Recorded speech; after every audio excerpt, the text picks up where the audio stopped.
मियाँ बीवी अगर कुछ दिन नहीं लड़े ना तो वैसे उनको ऐसा लगता पता नहीं हमको क्या हम मोहब्बत खत्म हो गई है। तो इसलिए 1 महीने में एक फड्डा लाजमी है शादीशुदा लोगों के दरमियान। नहीं हो रहा है इसको ईदी सेंटर में जमा कराओ या पागल खाने में जमा कराओ। एक फड्डा अगर नहीं हो रहा ना इसका मतलब मोहब्बत ही नहीं है, पागल लोग हैं ये। खामखा में जाके ना लड़ना शुरू कर दो। एक मिसाल दे रहा हूँ कि इतना तो चलता है। लोग आते हैं ना भाई, मैं कहता हूँ कितना कह रहे हैं हम लोग बहुत फड्डे हो रहे हैं, कितना भाई हफ्ते में एक तो हो जाता है। मैं कहता हूँ हफ्ते में एक तो सही है, बेहतरीन बेहतरीन रिकॉर्ड चल रहा है आप लोगों का। काइंडली आप इसको थोड़ा सा 2 कर दें हफ्ते में। हफ्ते में क्या करें, 2 भी हो तो बर्दाश्त हो जाएगा, 2 से ज्यादा हो तो फिर ज्यादा हो रहा है। भाई तुम ये देखो 2 दिन फड्डे के 5 दिन सुकून के, तो सही है ना। 5 दिन सुकून के भी तो है तुम्हारे पास।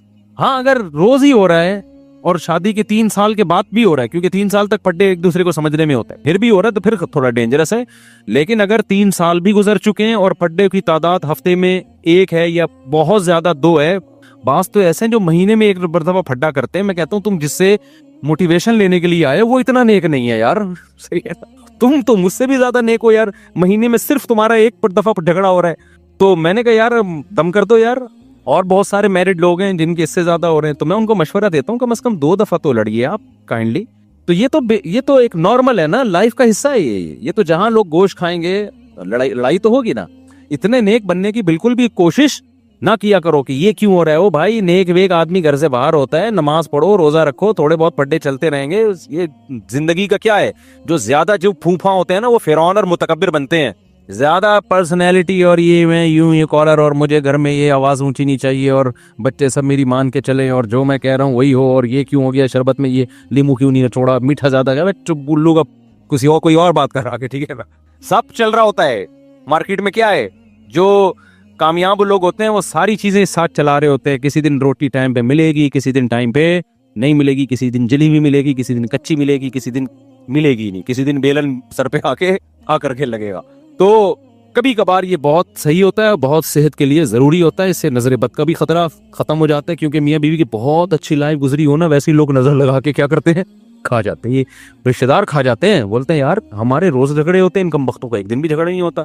जब बीवी से पूछो वो मियाँ की तारीफ, मियाँ से पूछो बीवी की तारीफ, तो वो वैसी नजर लगा के जाएंगे। तो कभी कभार ना लड़ो और खानदान को बता दो आज बस हो गया टाइट वाला, तो वो तरस खाएं तो नजर नहीं लगती इससे। खैर, तो मैं कहाँ बात लेके चल रहा था। तो असल क्या है मेरे भाई, जन्नत। तो अल्लाह ने यतनाज़ऊन फ़ीहा कअसन, जन्नत में कैसे झगड़े होंगे। जब वो शराब के प्याले खूबसूरत बच्चे लेके आएंगे तो धक्कम पेल के जरिए उस प्यालों पे कब्जा होगा, धक्के देंगे एक दूसरे को, दिंगा मस्ती जिसे कहते हैं ना। तो इससे पता चलता है कुछ ना कुछ दिंगा मस्ती ये इंसान की नेचर है। एकदम सूफी बन के हर वक्त बैठा रहे और नेक अच्छी अच्छी बातें करता रहे और काइंडली आइए जाइए, ये दिमाग थोड़े दिन में क्या हो जाता है आदमी का, खराब हो जाता है। बोला बे कोई गाली नहीं सुनने को मिली यार इतने दिनों से। गालियां ना देना है अच्छी बात नहीं है, मैं एक समझाने के लिए बात कर रहा हूं। तो अल्लाह ने सारे ऐशो इशरत का जन्नत में इंतजाम किया है। तो मेरे भाई अल्लाह ताला फरमाते हैं हमारे नेक बंदे रातों को उठ के अल्लाह के सामने खड़े होते हैं और कहते हैं रब्बना सरिफ अन्ना अज़ाब जहन्नम, ऐ अल्लाह उस आग का जिसका तूने अपनी किताब में तज़किरा किया है उस आग को हमसे दूर कर दे। ऐसे उन गुनाहों से हमें बचा ले जिनकी वजह से हम जहन्नम में जाते हैं। और ऐ अल्लाह हमें उस जन्नत का वारिस बना दे। यदऊन रब्बहुम खौफन व तमआ, खौफ से और जन्नत की लालच में अल्लाह को पुकारते हैं। तो आज से अपना सबसे बड़ा हदफ ये बनाओ कि हमें मौत के बाद जन्नत चाहिए और जहन्नम से दूरी चाहिए। सबसे ज्यादा अपनी दुआओं में इसको मांगा करो। और जन्नत वाले अमाल भी, ये नहीं मांगा करो कि अल्लाह बुराई ना छूटे जन्नत में चला जाऊं। ये उलमा कहते हैं एक किस्म का कुफर है ये। अल्लाहुम्मा इन्नी अस्अलुकल जन्ना व मा क़र्रबा इलैहा मिन क़ौलिन व अमल। नबी ने दुआ सिखाई, ऐ अल्लाह मैं तुझसे जन्नत तलब करता हूँ और हर वो बात और वो अमल जो मुझे जन्नत के करीब कर दे, उस अमल की भी तौफीक दे और उस बात की भी तौफीक दे। बाज़ दफ़ा अमल इंसान को जन्नत के करीब लेके जाता है, लेकिन उसकी ज़बान से निकली हुई बातें उसको जन्नत से दूर कर रही होती हैं। बाज़ दफ़ा ज़बान से निकली हुई बातें उसको जन्नत के करीब लेके जाती हैं, लेकिन उसका अमल उसको जन्नत से दूर कर रहा होता है। हमारे नबी सल्लल्लाहु अलैहि वसल्लम ने कितनी प्यारी दुआ सिखाई, इसको याद कर लें। अल्लाहुम्मा इन्नी अस्अलुकल जन्ना, ऐ अल्लाह मैं तुझसे जन्नत मांगता हूँ, वमा क़र्रबा इलैहा मिन क़ौलिन व अमल, और हर वो कौल और अमल जो मुझे जन्नत के करीब ले जाए। माँ बाप की फर्माबरदारी जन्नत के करीब करती है, माँ बाप की नाफरमानी जन्नत से दूर करती है। और अल्लाहुम्मा इन्नी आऊज़ु बिका मिनन नार, ऐ अल्लाह मैं तेरी पनाह में आता हूँ जहन्नम की आग से।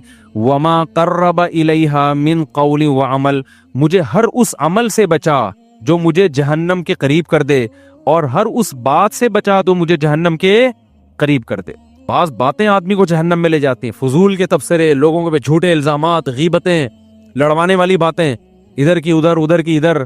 कुरान कहता है ना, वैलुल लिकुल्ली हुमज़तिल लुमज़ा, हर वो शख्स जो तानाजनी करता है और चुगलियां कर करके लड़वाता है, क्या जन्नत में जाएगा? होते हैं ना दफ्तरों में बॉस के चमचे होते हैं कुछ, उसकी शिकायत बॉस को जाके, उसकी चुगली उसको जाके, उसको चुगली उसको जाके, पूरे इदारे की ऐसी की तैसी। कुछ घरों में होती हैं बास खवातीन जो बयान नहीं सुन रही, अपने भाई को भाभी के खिलाफ, अम्मा को बहू के खिलाफ। इस किस्म की लेडीज भी मार्केट में पाई जाती हैं। जब भाई बहन से मिलके घर आएगा तो बेगम से पट्टा होगा। वैसे ठीक ठाक जिंदगी गुजार रहे थे, तो इसका मतलब बरगलाया किसने है? बहन ने। अबे भाई तू अपने घर में एंजॉय कर लाइफ को यार, तू इनके घर में जाके ये क्यों क्यों पड़ी रहती है, यूं की पड़ी रहती है, नंदे आती है ना, वो जो मर्जी करी रहे, ये तो तेरे मियाँ का काम है ना, उसको क्यों जाके पुश कर रही है? सुस्त होना